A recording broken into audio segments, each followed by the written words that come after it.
Okay قاری صاحب آمادہ ہیں آپ؟ جی السلام علیکم. السلام علیکم. کیسے ہیں بھائی صاحب؟ خیرت سے ہیں؟ رمضان مبارک ہو آپ. الحمدللہ الحمدللہ اللہ کا شکر. آپ کیا ہے اس میں گرامی کیا ہے آپ کا؟ محمد ابو ذر. ابو ذر صاحب خیرت سے ہیں انشاءاللہ؟ رمضان آپ کو مبارک ہو جی انشاءاللہ. الحمدللہ اللہ کا خدا عزت ہے آپ. خیر مبارک خیر مبارک. حکم کچھ نہیں کرنا. جی سر. ایسے چند معروضات شروع میں کرنا چاہتا ہوں. موضوعات تو بہت ہیں آپ سے گفتگو کرنے کے لیے. جی سر. بعض میں نے آپ کے لیکچر سنے ہیں جس میں آپ نعوذ باللہ قرآن مجید کو سامنے رکھ کے شیخین حضرت سیدنا ابوبکر صدیق رضی اللہ تعالیٰ عنہ اور فاروق اعظم کی تکفیر کو ثابت کرنے کی کوشش کر رہے تھے، اور حضرت عائشہ حضرت حفصہ جیسی مقدس ہستیوں کے حوالے سے بھی کلام کر رہے تھے سورہ تحریم کو سامنے رکھ کر. تو موضوعات تو کافی ہیں. میں ایک ایسے مسئلے پر گفتگو کرنا چاہتا ہوں کہ جو دین اسلام کا نزدیک بنیادی مسئلہ ہے، یعنی ہمارے دین کا ایک بنیادی ماخذ ہے جس سے ہمارا پورے کا پورا دین ہمیں ملتا ہے، یعنی قرآن مجید فرقان مجید. اس کے حوالے سے تو میں گفتگو کو شروع کرنے سے پہلے یہ عرض کرنا چاہتا ہوں کہ آپ بھی اس چیز کا خیال رکھیے گا تاکہ ہماری گفتگو کے اندر کچھ ایسی بات نہ ہو کہ جو لغو ہو.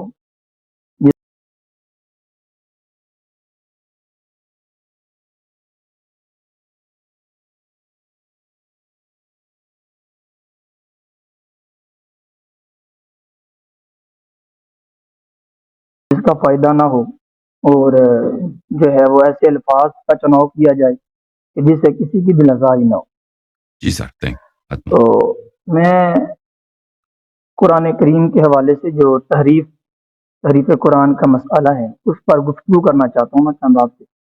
جی سر.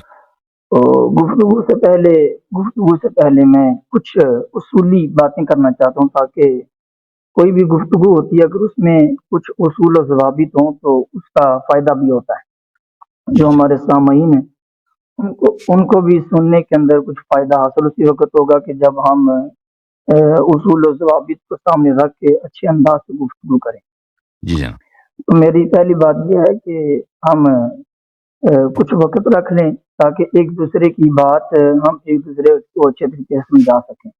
کچھ وقت میں گفتگو کروں تاکہ میں اپنا مدعا جو ہے وہ اچھے طریقے سے آپ تک پہنچا سکوں. بعد میں آپ کر لیجئے گا تاکہ آپ کی بات مجھے بھی اچھے طریقے سے سمجھ آ جائے. آپ کس منہج سے گفتگو کر رہے ہیں اور ایک دوسرے کی گفتگو میں کوشش کریں کہ ہم جو ہے وہ نہ بولیں تاکہ بات کلیئرلی ایک دوسرے کے سامنے آ جائے. ٹھیک ہے سر. آنکھوں پر بہت شکریہ تو آپ کا. میں الحمدللہ اہل سنت و جماعت کے ساتھ تعلق رکھتا ہوں. جی تو آپ کچھ کہنا چاہ رہے ہیں؟ مجھے جو سمجھ آئی آپ تحریف قرآن کے متعلق بات کرنا چاہتے ہیں، ٹھیک ہے نا؟ جی بالکل تحریف قرآن کے حوالے سے گفتگو کرنا. آپ کیا سمجھتے ہیں ٹائم کو کس طرح تقسیم کریں؟ آپ کے یہ تجویز ہے. چلیں ہمارے سر آنکھوں پر آپ میری یہ تجویز ہے کہ کوشش کرتے ہیں کہ ہم جو ہے وہ 3 منٹ میں گفتگو کر لوں. اس کے اندر جو میں کہنا چاہتا ہوں وہ کہہ دوں. اگر ضرورت ہے محسوس کر رہا ہوں آپ کر رہے ہیں یا میں کر رہا ہوں کہ کچھ وقت اور چاہیے اپنی بات کمپلیٹ کرنے کے لیے، تو ہم اپنے مد مقابل سے آپ سے یا مجھ سے اجازت لے کے اپنی بات کور کر لیں. اگر اس کے اندر کور ہو جاتی ہے تو ٹھیک ہے، وقت بچے گا. تو اس میں ہم وقت کا خیال رکھیں کیونکہ وقت بڑا قیمتی ہے. آپ کے پاس بھی ظاہر وقت قیمتی ہے، ہمارے پاس بھی وقت قیمتی ہے. تو ہم وقت کو مد نظر رکھیں تاکہ کسی کا ٹائم جو ہے وہ ضائع نہ ہو. اچھی بات ہے. میں موافق کرتا. آپ مہمان ہیں، جو حکم دے ہمارے سران کو اوپر. بس یہ بات میری. آپ کیا فرماتے سوال؟ جی ہاں، میں نے عرض کیا میں موافق ہوں آپ کا. میں قبول کرتا ہوں آپ کی بات. چلیں جی شکریہ. چلیں میں اپنا جو ہمارا قرآن مجید کے حوالے سے میرا ہمارا الحمدللہ سنت کا ایک موقف ہے، نظریہ ہے، میں وہ آپ کے سامنے پہلے رکھتا ہوں. اور بات آپ سے کہ آپ کا جو بھی نظریہ دیکھیں، دلائل یا شواہد یا جو بھی وجوہات ہیں جس کی بنا پر کسی کا کوئی بھی موقف ہے آپ کا یا میرا، وہ ذرا ایک دوسرے نے بیان کرنے ہیں. پہلے میں اپنا موقف قرآن مجید کے حوالے سے جو ہے وہ آپ کے سامنے رکھنا چاہتا ہوں پھر آپ سے جو بھی آپ کا نظریہ ہے قرآن کریم کے حوالے سے، تحریف قرآن کے حوالے سے، وہ بتا دیجیے گا۔ اس کے بعد میں جو بھی میرے دلائل ہیں وہ آپ کے سامنے رکھنا چاہتا ہوں، پھر آپ کی جو بھی دلائل، جو بھی وجوہات، جو بھی شواہد ہیں وہ آپ بعد میں بیان کیجیے گا، تاکہ وقت مناسب پر جو ہے وہ بات کمپلیٹ ہو جائے۔ اوکے، بسم اللہ کریں۔ بسم اللہ الرحمن الرحیم۔ الحمدللہ، ہمارا جو بھی عقیدہ ہے قرآن مجید، فرقان مجید کے حوالے سے، وہ یہ ہے کہ قرآن مجید جو موجودہ ہمارے پاس ہے، یہ اللہ تبارک و تعالی جل جلالہ کی لاریب کتاب ہے۔ اس میں کسی قسم کی تحریف، کمی، زیادتی، ہر وہ چیز جو کسی کتاب کو عیبدار کرتی ہے یا غیر معتبر بناتی ہے، یہ کتاب ہر اس قسم کے عیب سے مبرہ ہے، اور اس میں کسی قسم کی کوئی تحریف نہیں ہوئی، نہ کوئی کمی ہوئی ہے، نہ کوئی زیادتی ہوئی ہے۔ جس طرح آقا کریم صلی اللہ علیہ وسلم پر نازل ہوا، یہ اسی انداز سے ہمارے پاس موجود ہے۔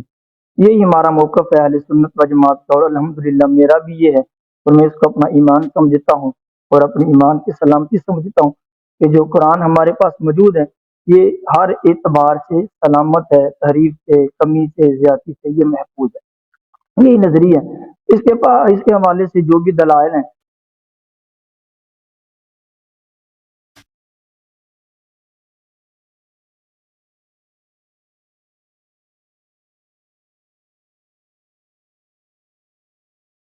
ان کی لائن کٹ گئی ہے، مولوی صاحب کی لائن کٹ گئی ہے، شاید وہ واپس آ جائیں تو ان کے ٹائم کو پاس کرتے ہیں۔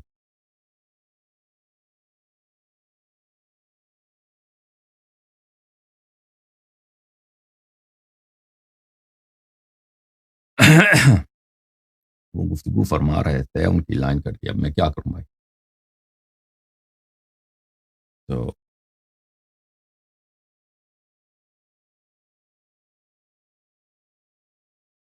جب تک وہ آتے ہیں کال لیتے ہیں۔ السلام علیکم بھائی صاحب، ناروے والے، کون بات کر رہے ہیں؟ جی، میرا نام احمد ہے۔ کون بات کر رہے ہیں؟ احمد نام ہے میرا۔ احمد صاحب کہاں، ناروے سے کال کر رہے ہیں یا انڈیا سے؟ نہیں، انڈیا سے بات کر رہا ہوں۔ انڈیا سے، انڈیا سے۔ حکم کریں بھائی صاحب، کیا حکم ہے؟ یہ میں ابھی کچھ 2 ہفتے سے مطلب آپ کی ویڈیوز دیکھتا ہوں، اور ابھی مطلب اپنے آ آپ گئے، کو شیعہ ایک مانتا ہوں میں۔ منٹ بھائی صاحب، ایک منٹ پلیز، تھینک یو جی۔ احمد بھائی معاف کیجیے گا، جی مولانا صاحب تشریف لائے جی سر۔ دوبارہ آپ کا ٹائم شروع کرتے ہیں، ٹھیک ہے نا؟ بسم اللہ کر۔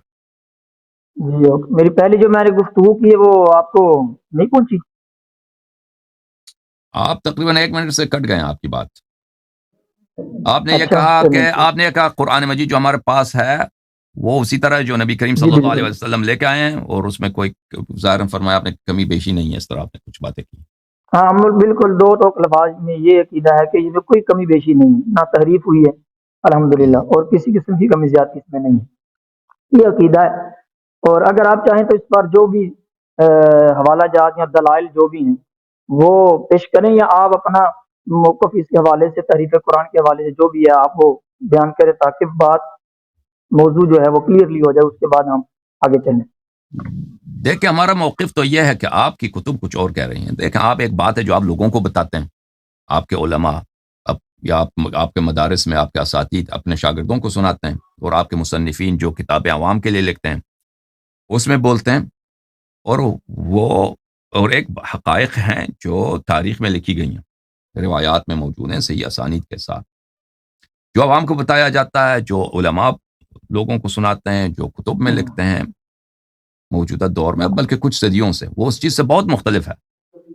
جس کے جو لوگ شاہد نزول قرآن تھے، اور جو لوگ جمع قرآن کے شاہد تھے، ان کے مشاہدات اور ان کے مرویات سے بہت مختلف ہے۔ اچھا، آپ کا عقیدہ یہ ہے قرآن مجید کا جو ہے کامل ہے، اس میں کمی نہیں ہے، شیعوں کا بھی یہی عقیدہ ہے، اکثر شیعوں کا۔ تو کسی بھی عقیدے کے لیے اگر وہ بدیہی نہ ہو تو اس کے لیے دلیل کی ضرورت ہوتی ہے، اور اگر اس دلیل کے متناقض کوئی بات ہے اس کو بھی باطل اور غلط ثابت کرنے یا اس کی توجیہ کرنے کی بھی ضرورت ہوتی ہے. تو آپ کے سامنے یہاں پر 2 عقبہ ہیں، یعنی 2 پہاڑیاں ہیں جس سے آپ کو عبور کرنا ہوگا، جس کو آپ کو فتح کرنا ہوگا. پہلی بات یہ ہے کہ آپ کو واضح دلیل لانا ہوگا کہ آپ کہتے ہیں قرآن مجید کامل ہے، واضح صریح، کہ اس بغیر کسی تعویل کے، کیونکہ تعویل تو آپ جس طرح کریں گے دوسرا شخص آئے گا اس کو دوسری طرح تعویل کر سکتا ہے. بغیر کسی تعویل کے واضح صریح دلیل لے کے آئیں کہ قرآن مجید یہ کامل ہے. ٹھیک ہے. اور پھر بلکہ آپ کو یہ بتانا ہوگا کہ آپ کو تعریف کرنی ہوگی کہ آپ اس سلامتی قرآن سے کیا مراد لیتے ہیں. یعنی آپ کا مقصود یہ ہے کہ الفاظ قرآن کامل ہیں، اس میں کمی نہیں ہے، بیشی نہیں ہے، یا معانی قرآن کے متعلق کیا کہیں گے تو اس میں کمی بیشی کے متعلق کیا کہیں گے. تو وہ معانی قرآن کے جو رسول پاک صلی اللہ علیہ وسلم نے تفسیر کیے تھے وہ کہاں گئے؟ وہ تو سب کو معلوم ہے کہ وہ سب مفقود ہے. رسول پاک صلی اللہ علیہ وسلم کی کوئی تفسیر آپ لوگوں کے پاس نہیں ہے. تو قرآن تو آپ کا جو ادعا ہے وہ صرف قرآن کے ظاہر کے لیے. پھر ترتیب قرآن کے متعلق کیا کہیں گے؟ بہرحال آپ کو جو ادعا ہے کہ اس میں کسی قسم کی کمی بیشی نہیں، ترتیب بھی وہی، الفاظ بھی وہی، نہ اضافہ ہے نہ کم ہے. تو سب سے پہلی بات یہ ہے کہ معانی کے متعلق کیا کہیں گے. اس کے متعلق آپ اعتراف کریں گے کہ آپ لوگوں کے پاس رسول پاک صلی اللہ علیہ وسلم کی تفسیر کوئی نہیں ہے.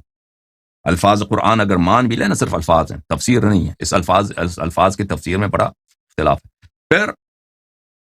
پھر معنی سے جب گزر جاتے ہیں تو پھر بات کرتے ہیں کہ الفاظ پر آپ کا ادعا یہ ہے کہ اس میں کمی نہیں ہے. بسم اللہ، اس میں آپ کے سامنے 2 پہاڑیاں ہیں. تو پہلی بات یہ ہے کہ واضح دلیل لے کے آئیں، قرآن سے، سنت سے، عقل سے، یا عقل کی روح سے واضح برہان لے کے آئیں کہ اس قرآن میں کمی بیشی نہیں ہو سکتی، یا پھر قرآن مجید سے یا رسول پاک صلی اللہ علیہ وسلم کے شہادت سے لے کے آئیں کہ وہ کہہ دیں، یا کوئی ایسی دلیل لے کے آئیں جو قابل قبول ہو سب کے لیے کہ یہ قرآن میں کمی بیشی نہیں ہے. بغیر دلیل کے کوئی مدعا ثابت نہیں. پھر اس کے بعد اس پہاڑی سے جب گزر جائیں گے تو دوسری بات یہ ہوگی کہ یہاں پر جو پہاڑوں کے پہاڑ کے دلائل موجود ہیں آپ کے اپنی کتب میں، کہ مثلا حروف 7 نہیں ہے آپ لوگوں کے پاس، 7 احرف قرآن نازل ہوئے وہ سب غائب ہیں. اچھا، وہ آیتیں جن کی شہادت دی ہے عائشہ نے، عثمان نے، عمر نے شہادت دی ہیں، یا بقیہ صحابہ نے شہادتیں دی ہیں، وہ آیات غائب ہیں. ان کے متعلق آپ لوگوں کے نے جو کہانی گڑی ہے منسوخ التلاوہ کی، جس کی کوئی نہ آیت ہے نہ کوئی روایت ہے. چلے میں ذرا معذرت آپ کی بات قطع کرنے لگا ہوں. معذرت، میں سن رہا تھا آپ کی بات، وجہ سے شاید آپ جو میں پوچھ رہا تھا آپ سے آپ وہ بتا دیں، لیکن آپ کی زبان سے وہ الفاظ مجھے نہیں ملے.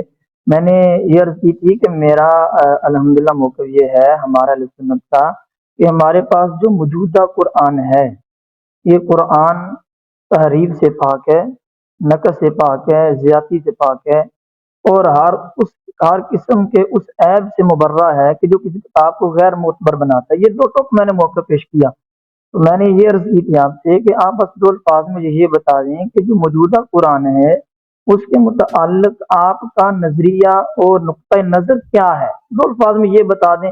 باقی ہماری کتابوں میں جو لکھا ہے، جو بتاتی ہیں، یہ جو بھی الفاظ ہیں انشاءاللہ اس پر ہم بعد میں گفتگو کریں گے جب اس کا محل آئے گا. اول پہلی تو یہ بات کور ہو جائے نا، اس کے بعد پھر ہم آگے چلیں گے انشاءاللہ. دیکھیں، میرا از حقیر کا عقیدہ یہ ہے کہ جس طرح قرآن مجید اہم ہے، قرآن کا ظاہر اہم ہے، قرآن کا باطن یعنی قرآن کے حقیقی معنی، یعنی اگر ایک آیت ہے قرآن میں اس کے 4-5 مختلف معانی محتمل ہیں تو اس کا کون سا معنی صحیح ہے، اور جو وہ مقامات قرآن کریم جو بالکل متشابہ ہیں ان کے معانی کیا ہیں. پر اکثر قرآن مجید سے الفاظ کے معانی ہمیں آتے ہیں لیکن ان کا مقصود ہمیں سمجھ نہیں آتی. یہ قرآن مجید، جس طرح قرآن مجید کا ظاہر اہم ہے اسی طرح قرآن مجید کا باطن بھی اہم ہے. صرف یہ نہیں کہ قرآن کے الفاظ اہم ہیں، نہیں، اللہ نے قرآن بھیجا ہے، اس کے ساتھ رسول صلی اللہ علیہ وسلم کو پہلے معلم بنا کر بھیجا. قرآن کا معلم پہلے آیا ہے، ٹیچر، انٹرپریٹر پہلے آیا ہے، پھر قرآن آہستہ آہستہ نازل ہوئی ہے. اس معلم نے قرآن سکھایا ہے. اس معلم کا علم کہاں گیا ہے؟ اس معلم جس طرح قرآن کا ظاہر اہم ہے اس مفسر قرآن کا جو معصوم اللہ کی جانب سے قرآن کا امین ہے، وحی کا امین ہے اور وحی کے علوم کا امین ہے، وہ بھی اہم ہے۔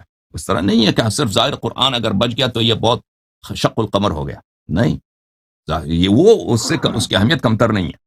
اس کے علاوہ حقیر کا عقیدہ اور موقف یہ ہے کہ جس طرح قرآن مجید کا ظاہر و باطن اہم ہے، اسی طرح سنت اہم ہے، احادیث اہم ہے۔ رسول پاک صلی اللہ علیہ وسلم کے خطبے، ان کے احادیث مفقود کچھ بھی نہیں ہے، بہت کم احادیث، یعنی ایک شخص 23 سال تک انہوں نے تبلیغ کیا، خطبے دیے ہیں روزانہ، وہ الفاظ کہاں ہیں، وہ معانی کہاں ہیں، وہ بھی یقینی طور پر کہ ہمیں یقین ہو وہ کہاں ہے۔ آپ لوگوں کے کتب میں فقط 3200 احادیث ہیں صحیح، وہ بھی اکثر ایسے موضوعات پر جن کا کوئی فائدہ نہیں ہے۔ 3200 حدیث ہیں، وہ بھی جس کو صحیح آپ لوگ صحیح تعریف کرتے ہو، اگر اس کو دیکھا جائے صحیح کی تعریف اگر دیکھتے ہیں تو صحیح میں اور یقینی میں زمین آسمان کا فرق ہے۔ اس طرح نہیں ہے کہ حدیث اگر صحیح ہے وہ یقینی بھی ہے۔ یقینی احادیث کی بات اگر کریں تو وہ بہت عدد کم ہے، اس کی بہت ہی کم، نہایت ہی کم ہے۔ تو موقف میرا یہ ہے کہ جو دین اسلام آپ لوگوں کے پاس ہے وہ ہر طرح سے ناقص ہے، نواقص کا شکار ہے، نہ صرف اس میں نواقص کا شکار ہے، اس میں بدعات کا بہت سارا دخل ہے۔ اچھا، یہ ہر لحاظ سے ہے۔ اب جب قرآن مجید کے متعلق آتے ہیں، بات کرتے ہیں، تو اگر ایک تو عوام کو متعلق بات کرنا ہے، 2 منٹ کا کلپ بنا دو کہ اللہ یاری نے کہہ دیا کہ بھئی قرآن ناقص ہے، کافر ہو گئے، یہ تو عوام کو دھوکہ دینے والی بات ہے۔ ایک دفعہ انسان علمی بات کرتا ہے کہ آئیے ہم دیکھتے ہیں کہ ادعا یہ ہے کہ قرآن مجید کامل ہے، اس میں کسی قسم کا نقصان نہیں ہے، اس کے دلائل کو پرکھتے ہیں۔ اس حقیر نے شیعہ علماء کا موقف یہی ہے، کتابیں لکھی ہیں کہ قرآن مجید میں کسی قسم کا نقصان نہیں ہے۔ جماعت مخالفین کے علماء کا بھی یہی موقف ہے۔ میں نے ان کے دلائل کو دیکھے ہیں، ان کے پاس دلیل کچھ بھی نہیں ہے، ان کے پاس ایک طرح سے ایک غیرت ہے کہ قرآن مجید کے متعلق ایک جاہلانہ غیرت، جس کی نہ قرآن میں نہ سنت میں اس کا کسی قسم کا کوئی اساس نہیں ہے۔ اسی غیرت کے بنا پر یہ اعتراف نہیں کرنا چاہتے، حقائق کو تسلیم نہیں کرنا چاہتے، وہ ادعا کرتے ہیں کہ اس قرآن کریم میں کسی قسم کا نقصان نہیں ہے۔ تو حقیقت یہ ہے کہ اگر فریقین کے احادیث، روایات اور جمع قرآن کی تاریخ کو اگر دیکھا جائے تو اس میں کسی قسم کا شبہ نہیں رہتا کہ جس طرح پورا باطن قرآن ناقص غائب کرا دیا گیا ہے۔ اچھا بات سنو، نبی کریم صلی اللہ علیہ وسلم کی تفسیر کو بالکل تاریخ نے ہڑپ گیا، کھو گیا ہے، ان کی سنت کھو گئی ہے۔ یہ کون سا لیس بأول قارورۃ کسرت فی الاسلام، یہ تو پہلا شیشہ نہیں ہے کہ اسلام میں ٹوٹا ہے۔ اسلام کا کون سا حصہ سالم رہا ہے؟ اسلام کا کون سا جزء سالم رہا ہے کہ اگر یہ بات ہوئی، اگر یہ انبیاء کی تاریخ میں رسول اللہ صلی اللہ علیہ وسلم نے فرمایا لَتَتَّبِعُنَّ سُنَنَ مَنْ كَانَ قَبْلَكُمْ شِبْرًا بِشِبْرٍ وَذِرَاعًا بِذِرَاعٍ قَالُوا الْيَهُودَ وَالنَّصَارَى قَالَ فَمَنْ، کہ تم مجھ سے پہلے جو انبیاء گزرے ان کے امتوں کے نقش قدم پہ چلو گے، منہ بمنہ، قدم بقدم، شبر بشبر، ذراع بذراع، بالش ببالش چلو گے۔ تو لوگوں نے پوچھا کہ کیا یہود و نصارہ مراد ہے آپ کی یا رسول اللہ صلی اللہ علیہ وآلہ وسلم؟ انہوں نے فرمایا جی ہاں، اگر وہ نہیں تو کون؟ تو انہوں نے پہلے سب امتوں نے اپنی کتب کو، سنت کو انہوں نے مسخ کر دیا، انہوں نے اپنی کتب کو تحریف کر دیا۔ یہ کوئی نئی بات نہیں ہے کہ پہلی دفعہ یہ مثلا اس طرح ہوا ہو، یہ ہمیشہ یہ اسلوب رہا ہے امتوں کا۔ تو یہ عجیب نہیں ہے۔ اگر آپ لوگ کہتے ہو کہ اسلام اس سے منفرد ہے، بس صرف ظاہر قرآن، باقی اسلام وہ سب ٹوٹ گیا، ختم ہو گیا، سنت ختم، تفسیر قرآن ختم، دین میں بدعتیں داخل، صرف قرآن کا ظاہر بچا ہے، یہ بچا ہے، اگر یہ کہتے ہو چلیں، ہو سکتا ہے یہ ایسا ممکن ہے، ہو سکتا ہے۔ دلیل کہاں؟ دلیل کچھ بھی نہیں ہے عزیزو، یاد رکھو، دلیل کچھ بھی نہیں ہے۔ دلیل کے خلاف ایک بلا وجہ ایک غیرت، ایک تعصب جس کی کوئی اساس قرآن و سنت میں نہیں ہے اور نہ عقل کے پاس ہے۔ جی سر۔ اچھا حضور، اچھا بات سنیں حضرت صاحب، آواز سنیں، آواز آ رہی میری آپ کو؟ جی جناب، جی جناب۔ اچھا حضرت صاحب، میں معذرت سے اپیل عرض کرنا چاہ رہا تھا، ٹھیک ہے آپ نے بڑی ڈیٹیل سے بات کی اس حوالے سے کہ جی ظاہری قرآن یا باطنی قرآن یا اس کا مفہوم یا اس کی تشریح جو بھی ہے، الحمدللہ ہم بھی جو ہے نا وہ قرآن کے ظاہر باطن ہر ایک پر ایمان ہے، سنت پر بھی ہمارا ایمان ہے۔ اور دوسری بات یہ ہے کہ بالکل اس وجہ سے آپ سے نہیں پوچھا گیا کہ آپ سے پوچھیں کہ بھائی آپ قرآن کے بارے میں کیا کہتے ہیں، اور آپ کہیں گے جی تحریف قرآن کا میں قائل ہوں، اور ہم 2 منٹ کا کلپ لے لیں کہ ہم کہہ دیں اللہ یاری کافر، اللہ یاری کافر. نہیں نہیں، ہم ایسا کرنا نہیں چاہتے. اور کیونکہ کسی کو کافر کہنے کے لیے نا، کسی کو کافر کہنے کے لیے اپنے ایمان کا بھی تحفظ کرنا ضروری ہے. کہ اگر آپ کسی کو بغیر دلیل، بغیر کسی وجہ سے کافر کہیں گے تو آپ کو اپنے ایمان کا بھی خیال رکھنا پڑے گا. تو سوچ میں بالکل بھی نہیں ہے، نہ ہی ایسا کلپ بنانے کا ذہن ہے. تو میں کیونکہ ایک بات کرنا چاہ رہا تھا دلائل کی روشنی میں، اور آپ سے اس لیے پوچھنا چاہ رہا تھا کہ آپ کا موجودہ قرآن کے، آپ جو کہہ رہے ہیں میرا ایمان ہے کہ قرآن جو ہے وہ ہمارے لیے ہمارے دین کے لیے ضروری ہے، اس کا ظاہر باطن جو ہے، اور جو باقی ساری جو باتیں آپ کر رہے تھے وہ بالکل وجہ ہیں. میں یہ بندہ ناچیز کرنا چاہ رہا تھا آپ کی بارگاہ میں کہ جو موجودہ قرآن ہمارے پاس موجود ہے اس وقت ان 2 گتوں میں، یہ جو ہمارے پاس قرآن ہے، اس کے حوالے سے عرض کرنا چاہ رہا تھا کہ یہ جو قرآن ہے یہ کامل ہے یا نہیں ہے، یہ محرف ہے یا نہیں ہے. میں اس حوالے سے پوچھنا چاہ رہا تھا. اور بات یہ بھی ذہن میں رکھیں کہ اگر آپ کہیں بھائی میں قائل ہوں کامل ہے، یا آپ کہیں کہ میں جس کو تعریف شدہ مانتا ہوں، بالکل ذہن یا کسی گوشے میں بھی نہیں ہے کہ ہم آپ کا وہ کلپ نکالیں اور لکھیں جی اللہ یاری کافر ہو گیا، اس نے کہا جی میں قرآن نہیں مانتا. بالکل ہمارے ذہن میں ایسا ہے نہیں. ہم آپ سے پوچھنا چاہتے ہیں جو مین پوائنٹ ہے. اس کے بعد انشاءاللہ میں بات کروں گا کہ قرآن مجید کی آیات ہیں کہ نہیں ہے، کہ قرآن کے تحفظ کے حوالے سے اور احادیث کیا کہتی ہیں، اس حوالے سے انشاءاللہ ڈیٹیل سے بات کریں گے. جو بھی آپ نے اتنی لمبی بات کی ہے، میں چاہتا ہوں کہ پورا پوائنٹ بات ہو تاکہ ہمارا وقت زیادہ نہ لگے اور ہم اپنے مین پوائنٹ پر آئیں اور اس کے اوپر گفتگو کریں، دلائل دیں اور سمجھنے اور سمجھانے کی کوشش کریں تاکہ ہمارے جو سامعین ہیں ان کو بات سمجھ آئے. تو ہم اپنے موقف سے اور اپنی گفتگو سے ہٹیں نہ میں اور نہ آپ، پورا پوائنٹ بات کریں تاکہ جو مین بات ہے وہ سامعین کے سامنے آئے اور ہم ایک دوسرے کے سامنے جو ہے اپنا اپنی ضمیر بیان کر سکیں. اب میں تھوڑا سا عرض کرنا چاہ رہا ہوں، ٹھیک ہے آپ بعد میں گفتگو کر لیجئے گا. آپ نے بھی اتنی لمبی گفتگو میں کہا کہ جو ہے وہ قرآن مجید کے کامل ہونے کے حوالے سے، اور اس قرآن مجید کے جو ہے وہ آپ جو کہتے ہیں کہ یہ بالکل کامل ہے، یہ ناقص نہیں ہے، اس پر نہ کوئی قرآن آیات ہے نہ کوئی دلیل ہے. تو ہمارا تو اس پر ایمان ہے کہ قرآن مجید، فرقان مجید جو موجود ہے یہ کامل ہے. اب رہی اس کے ظاہری اور باطنی معنی، ٹھیک ہے، نبی کریم صلی اللہ تعالی علیہ وسلم کی کئی احادیث ہمارے پاس بڑی ہیں، اور بخاری، مسلم، دیگر کتب سیاسی کتاب اور اس کے علاوہ کئی ہمارے پاس حدیث کا ماخذ موجود ہے. اس میں جتنی ہمارے پاس الحمدللہ میں دعوے کے ساتھ کہہ سکتا ہوں حدیث سرکار علیہ السلام کی موجود، اتنی آپ کے پاس نہیں ہے. آپ کی جو کتب حدیث جو ہم نے پڑھی ہیں اور ہم نے جو آپ کے اصول اربع کا مطالعہ کیا ہے اور دیکھی ہیں، اس میں نبی اکرم نور مجسم صلی اللہ علیہ وسلم کی اتنی حدیث ملتی نہیں ہے. اس میں آپ کی کتب حدیث کے اندر ائمہ اہل بیت طہار کے اقوال ملتے ہیں، امام جعفر صادق کے ملتے ہیں یا امام باقر کے ملتے ہیں. نبی علیہ السلام کی تو حدیث ملتی نہیں ہے. وہ تو ڈھونڈنے میں جائیں تو تب جا کر 10 میں سے ایک سرکار کا فرمان مل جاتا ہے، اور ہماری بہاری اٹھائیں آپ کو جگہ جگہ سرکار کا فرمان ملے گا، ایسی کوئی بات نہیں ہے. اور میں نہیں چاہتا کہ ہم اپنے موضوع سے ہٹیں اور اپنے ٹاپک کو ہم نیا شروع کریں.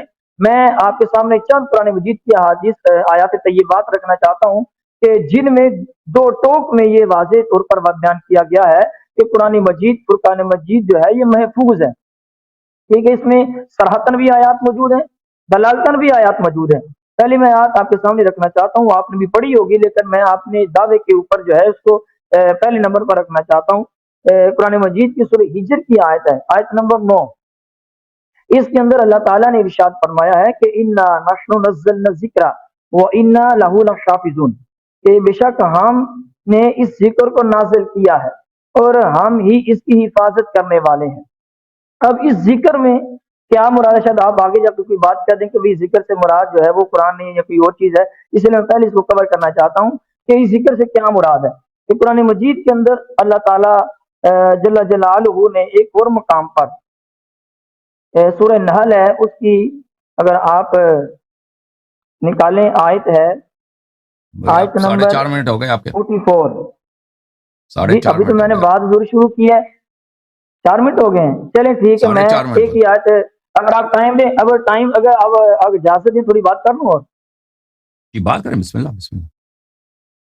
چلیں جی ٹھیک ہے، جزاک اللہ. اچھا، اس کی وضاحت میں قرآن مجید کی دوسری ایک آیت ہے جو اس کی تشریح کر رہی ہے. سمجھ لیں کہ قرآن کی تفسیر بالقرآن ہے کہ اللہ تعالیٰ نے سورہ نحل کی آیت نمبر 44 میں فرمایا ہے کہ وَأَنزَلْنَا إِلَيْكَ الذِّكْرَ لِتُبَيِّنَ لِلنَّاسِ مَا نُزِّلَ إِلَيْهِمْ وَلَعَلَّهُمْ يَتَفَكَّرُونَ، اور ہم نے آپ کی طرف ذکر کو نازل کیا، یعنی قرآن کو نازل کیا لتبین للناس، تاکہ آپ لوگوں کو بیان کر سکیں، بیان کریں ما نزل الیہم، جو ان کی طرف نازل کیا گیا ہے، ولعلہم یتفکرون، تاکہ وہ غور و فکر کریں۔ اب اس آیت نے تو وضاحت کر دی کہ اس آیت میں انا نحن نزلنا الذکر وانا لہ لحافظون میں ذکر سے مراد قرآن ہے۔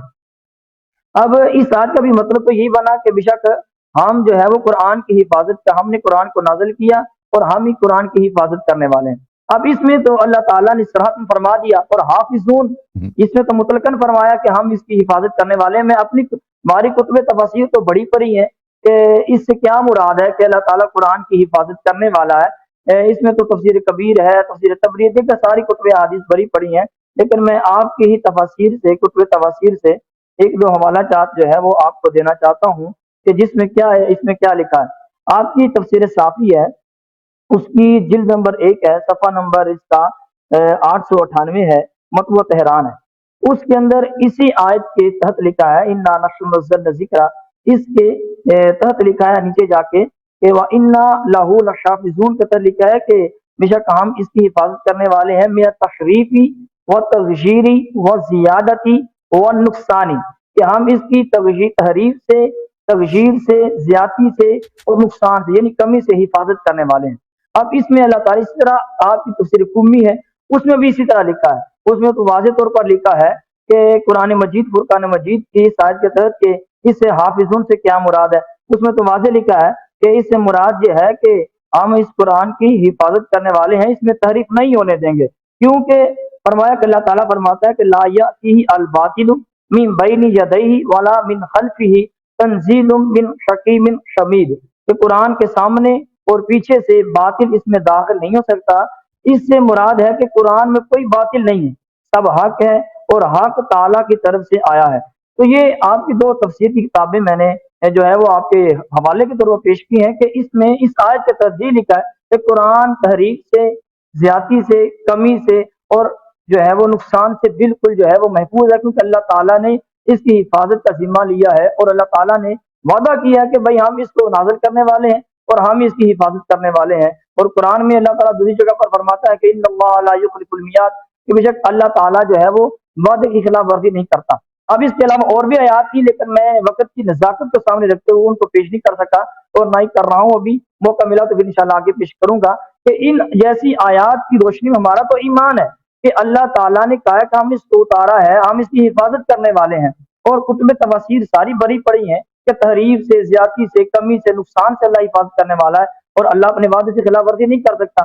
تو ہم اگر کہیں کہ بھئی اللہ تعالیٰ اپنے وعدے سے خلاف ورزی کر سکتا ہے، تو پھر ہمیں اپنے ایمان کی جو ہے وہ فکر کرنی چاہیے۔ میں تو یہ اس کے علاوہ اور بھی حوالہ جات دے سکتا ہوں، لیکن یہ میں نے دی جو صراحتاً اس بات پر جو ہے وہ دلالت کرتی ہے کہ اللہ تعالیٰ جل جلالہ نے اس قرآن کے تحفظ کا وعدہ لیا ہے، اور یہ قرآن ساری کائنات اکٹھی ہو جائے، زور بھی لگا لے، کوئی بھی اکٹھا ہو جائے، قرآن میں تحریف نہیں کر سکتا، اور نہ ہی کوئی چیز زیادہ کر سکتا ہے، نہ ہی نکال سکتے ہیں۔ اب آپ فرمائیں کیا فرمانا چاہتے ہیں؟ دیکھیں ابھی آپ نے 8 منٹ سے زیادہ بات کیا، تو ریسیٹ کرتے ہیں۔ جی دیکھیں معذرت۔ بھائی صاحب اگر آپ نے میری باتیں سنی ہیں تو آپ کو یہ آیات نہیں پڑھنی چاہیے، یا ایسے استدلال کرنی چاہیے تھا جو میں پہلے استدلال کر چکا ہوں، ان باتوں کو آپ رد کر دیتے۔ کیوں میں اپنی بات کو بار بار دہرا دوں؟ کئی لوگوں نے اسی آیت سے اسی شو میں کال کیا ہے، آپ لوگوں کو پتہ ہے کتنے لوگوں نے کال کیا، شاید 5 6 7 لوگوں نے کال کیا، اسی آیت کو پڑھی اور میں نے ان کا جواب دے دیا ہے۔ اب اگر آپ نے میرے آپ نے کہا شروع میں کہ میں نے آپ کی اسپیچز دیکھے ہیں، تو آپ کو پتہ ہونا چاہیے تھا کہ اس کا جواب بہت واضح ہے، اور آپ کو اس بات کے جواب تیار کر دینا چاہیے تھا میرے بھائی۔ آپ کا ادعا ہے انا نحن نزلنا الذکر وانا لہ لحافظون، پہلی بات ہے آپ اس بات کو بھول گئے۔ پہلی بات میں نے کہہ دیا کہ آپ کے باطن قرآن کے متعلق کیا کہتے ہو، کیا یہ الفاظ قرآن کی اہمیت ہے؟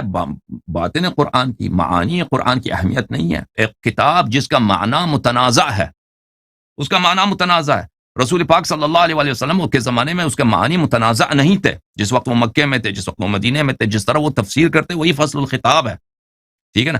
قرآن کا سارا علم ان کے پاس ہے، اس معلم قرآن کا علم آپ لوگوں نے ضائع کر دیا ہے، نہیں ہے کسی کے پاس، آپ لوگوں کے پاس بالکل نہیں ہے، ٹھیک ہے نا۔ کتنے احادیث ہیں آپ کے پاس؟ آپ کہتے ہیں تمہارے پاس حدیث بہت زیادہ ہیں، کتنے احادیث ہیں تفسیر میں؟ یہ کتاب ہے تمہارا مجموعۃ الفتاوی لابن شیخ الاسلام ابن تیمیہ فرماتے ہیں، اس کتاب میں ملاحظہ فرمائیے، یہاں پہ صفحہ نمبر 186 میں فرماتے ہیں کہ فالمقصود أن المنقولات التي يحتاج إليها في الدين قد نصب الله الأدلة على بيان ما فيها من صحيح وغير. ومعلوم أن المنقولة في التفسير أكثر كالمنقول في المغازي والملاحم. ولهذا قال أحمد ثلاثة أمور ليس لها إسناد: التفسير والملاحم والمغازي. احمد نے کہا ہے کہ 3 ایسے چیزیں ہیں جس کی کوئی سند نہیں ہے: تفسیر، ملاحم و فتن اور مغازی. یہ کتاب، اس کے علاوہ کتنے آپ کے علماء مثلا کتاب تفسیر القرآن میں محمد عبدو صاحب فرماتے ہیں والصحیح واما الروايات المأثورة عن النبي واصحابه وعلماء التابعين في التفسير فمنها ما هو ضروري ايضا، بل لان ما صح من المرفوع لا يقدم عليه شيء، والصحيح من هذا وذاك قليل، واكثر التفسير المأثور قد سري الى الرواة من الزنادقة اليهود والفرس ومسلمة اهل الكتاب كما قال الحافظ ابن حجر، وجل ذلك خرافات.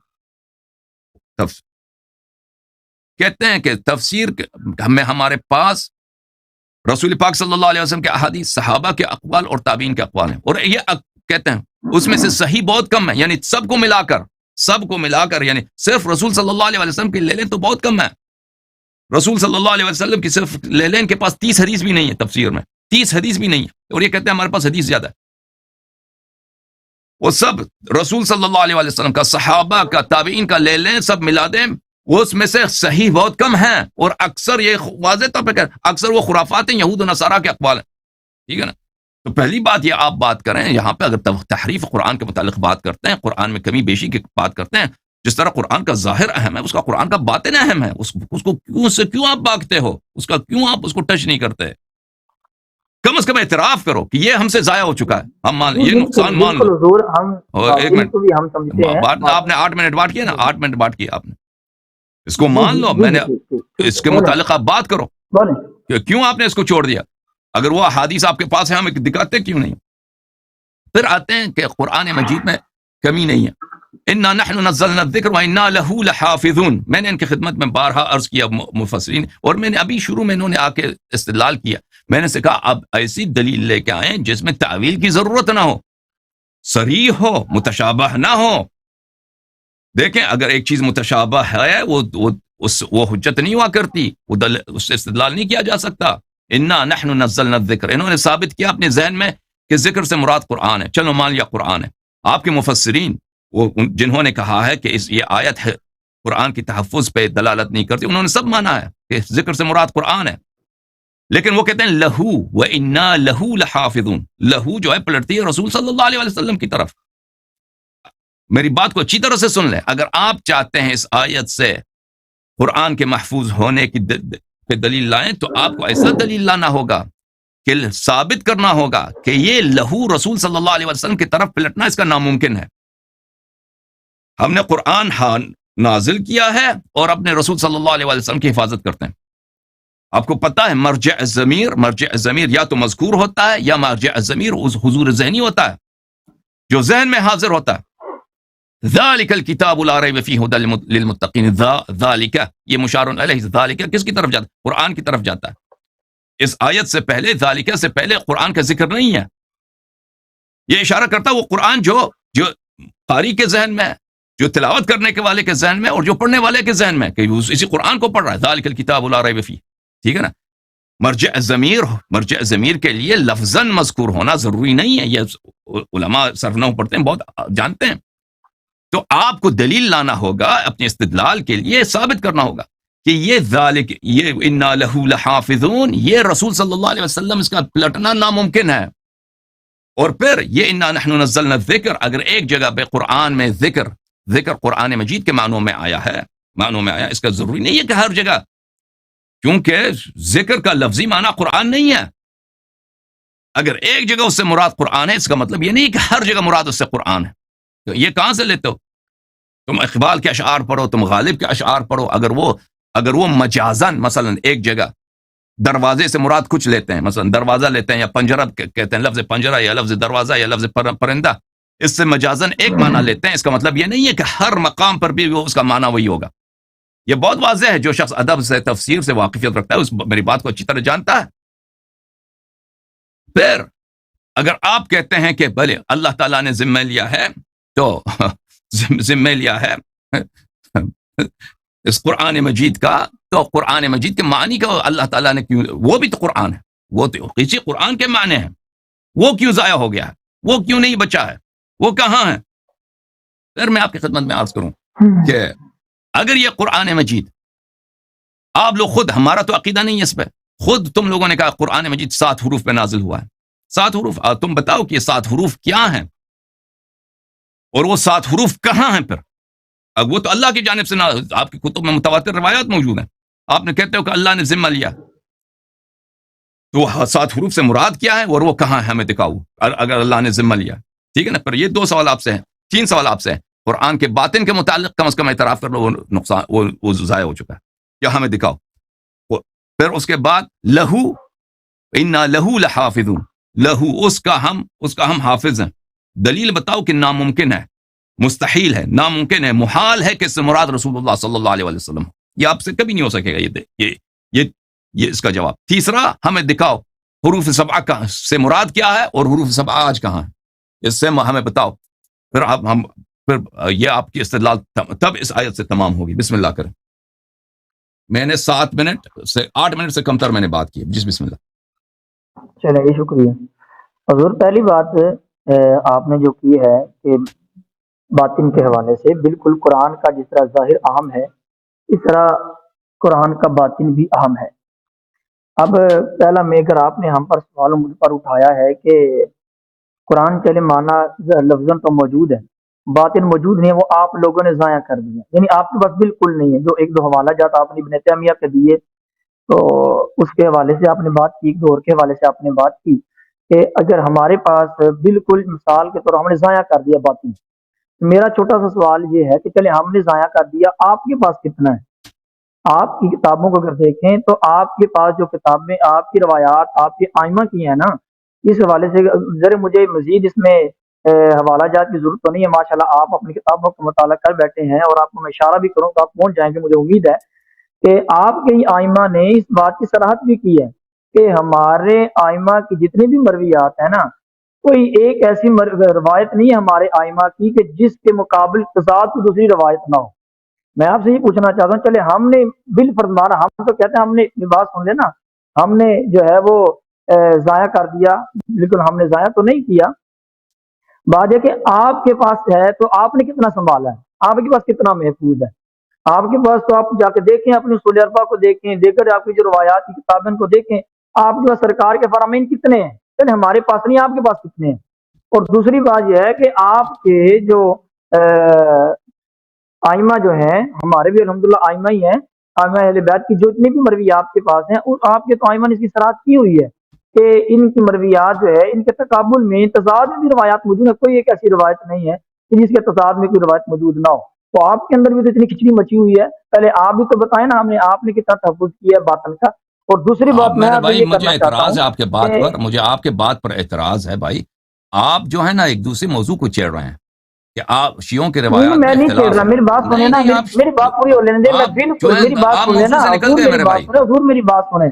آپ میرے میں موضوع نہیں سے نکلا، نکل میں گئے۔ نے آپ نے جو دیکھیں، جب آپ نے بات کی تو میں نے تو نہیں کہا موضوع سے نکل گئے، آپ نے کہا نا کہ آپ آپ کے موضوع پاس سے ہے ہی نکل نہیں، چکے ہیں آپ نے بھائی، سنبھالا ہی نہیں ہے باطن، تو میں یہی کہہ رہا ہوں نا، اگر چلے ٹھیک ہے، بل پر ہم نے نہیں آپ میرے سنبھالا، سوال کے بات سنیں جواب نا، دے دیں، موضوع ہم سے نے کیوں نہیں نکل گئے؟ سنبھالا، ہم نے نہیں شیعوں کے سنبھالا، احادیث مان میں لیا، اختلاف ہے، چلے وہ بل شیعوں کے پر احادیث میں اختلاف ہے، ہم تفسیر کے احادیث کے متعلق بات کر رہے ہیں کہ تفسیر کے احادیث آپ لوگوں کے پاس کہاں ہیں؟ یہ کہتے ہیں شیعوں کے احادیث میں آپس میں اختلاف ہے، جنرل جتنے بھی احادیث ہیں، اس کی چلے یہ دوسرا چلے موضوع آپ ہے، کے پاس یہ اور موضوع ہے۔ کتنی ہے آپ بتا دیں، چلے ٹھیک ہے، آپ کے پاس تفسیر کی کتنی ہے آپ بتا دیں، سرکار دو جہاں صلی اللہ علیہ وسلم کے فرامین آپ کے پاس تفسیر کتنے ہیں آپ بتا دیں۔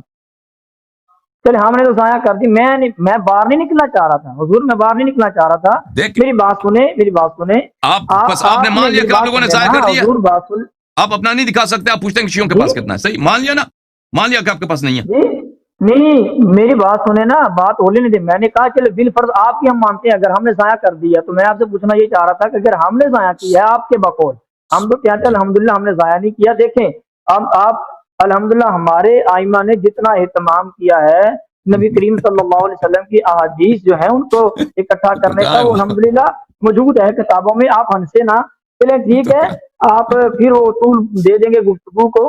تو چلے آپ نے کہا ہم نے ضائع کر، میں اس لیے الزامن آپ سے کہہ رہا تھا کہ آپ نے کتنا محفوظ کیا ہے. اور دوسری بات یہ ہے کہ آپ کہہ رہے تھے کہ انا نحن نزلنا الذکر وانا لہ لحافظون، اس سے استدلال نہیں کرنا چاہیے. اس سے تو آپ کے، اگر ہم نے چلے استدلال، اس سے تو آپ کے مفسرین نے بھی استدلال کیا ہے، جو میں نے بھی دو حوالے دیے، اس سے تو آپ کے مفسرین نے بھی استدلال کیا ہے.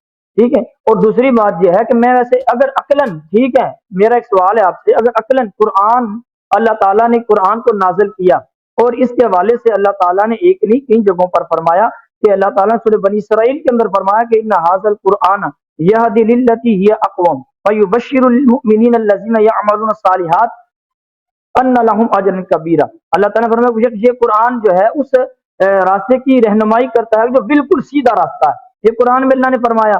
اور اللہ تعالیٰ جل جلالہ نے اس طرح قرآن مجید، فرقان مجید کے حوالے سے اور بھی چیزیں بیان فرمائیں. اب عقل یہ کہتا ہے، دیکھیں، اگر آپ عقل بھی، ایک سوال میں آپ سے کرنا بھی چاہتا ہوں کہ اگر اللہ نے اس کتاب کو لوگوں کی رہنمائی کے لیے نازل فرمایا، لوگوں کی ہدایت کے لیے نازل فرمایا، اور اللہ تعالیٰ جل جلالہ نے جو ہے وہ اس قرآن کو جب نازل فرمایا کہ اسے کتاب، یہ قرآن بھی آخری کتاب ہے، نبی کریم علیہ السلام آخری نبی ہیں، آپ کے بعد کسی نبی نے نہیں آنا، اس کتاب کے بعد کوئی دوسری کتاب نہیں آئے گی کہ جو آ کر وضاحت کرے، جو نبی کے وضاحت کرے. کہ جس طرح ہمارے آقا جو جہاں صلی اللہ علیہ وسلم نے بتایا، قرآن نے بتایا کہ زبور کے اندر، انجیل کے اندر، یہ جو اس کے علاوہ جو دیگر قرآن کتابیں ہیں آسمانی، ان میں ان کے ماننے والوں نے تحریف کر دی، ملاوٹ کر دی، اپنے ہاتھوں سے لکھ کر اس میں ڈال دیا اور کہا کہ یہ قرآن ہے اور یہ کہا یہ رب کا کلام ہے. تو اب اس کتاب کے بعد کوئی نئی کتاب نہیں آنی. ہمارے نبی آخری ہیں، آپ کے بعد کوئی نیا نبی نہیں آنا کہ جو آ کے ہمیں بتائے. ٹھیک ہے. اب عقل بھی کہتا ہے کہ جس کتاب کو اللہ تعالیٰ نے انسانیت کی رہنمائی کے لیے نازل فرمایا، ہدی للناس جو ہے، ہدی للمتقین جو ہے، اور جو لوگوں کی رہنما کتاب ہے، کیا اس کے بعد بھی کتاب بھی نہیں آنی؟ تو کیا اس کتاب کی تحفظ کا کوئی اہتمام بھی نہیں کیا گیا؟ اللہ تعالیٰ نے اس کے تحفظ کا جو ہے وہ ذمہ جو نہیں لیا کہ یہ کتاب ایسی چھوڑ دی کہ جو چاہے اس میں ملاوٹ کر لے، جو چاہے اس میں تحریف کر لے، جو چاہے اس میں نکال کے اپنی طرف سے ڈال دے اور کہ یہ قرآن ہے. اور اس کتاب کو جس کو اللہ نے لوگوں کی رہنمائی کے لیے بنایا ہے اور نازل کیا ہے، اور لوگ اسی سے جو ہے وہ کیسے بھی رہنمائی حاصل کریں گے، اور یہ معتبر کیسے ہوگی؟ اور جب یہ معتبر ہی نہیں ہے تو اس سے نکلنے والا پورا دین اسلام جو ہے وہ معتبر کیسے ہو سکتا ہے؟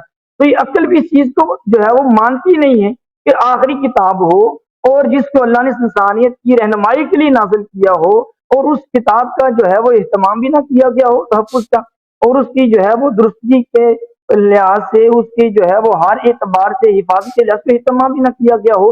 یہ عقل بھی نہیں مانی. چلے میں نے مانا کہ لہو کا جو آپ کہہ رہے ہیں، آپ کے بقول کے مرجع جو ہے وہ سرکار علیہ الصلوۃ والسلام ہے، قرآن نہیں ہے. حالانکہ پیچھے سرکار علیہ الصلوۃ والسلام کا ذکر نہیں ہو رہا، یہ ذکر کا ذکر ہو رہا ہے، وہ ذکر سے مراد قرآن ہے. تو کبھی دلیل کرینہ بتا رہا ہے کہ یہاں پر لہو سے مراد جو ہے وہ ذکر ہے. ٹھیک ہے. اور اس کے علاوہ اور بھی آیات بینات موجود ہیں جس میں اللہ تعالیٰ سورہ قیامت کے اندر فرمایا کہ قرآن کو جمع کرنا اور اس کو پڑھانا یہ ہمارے ذمہ کرم پر ہے.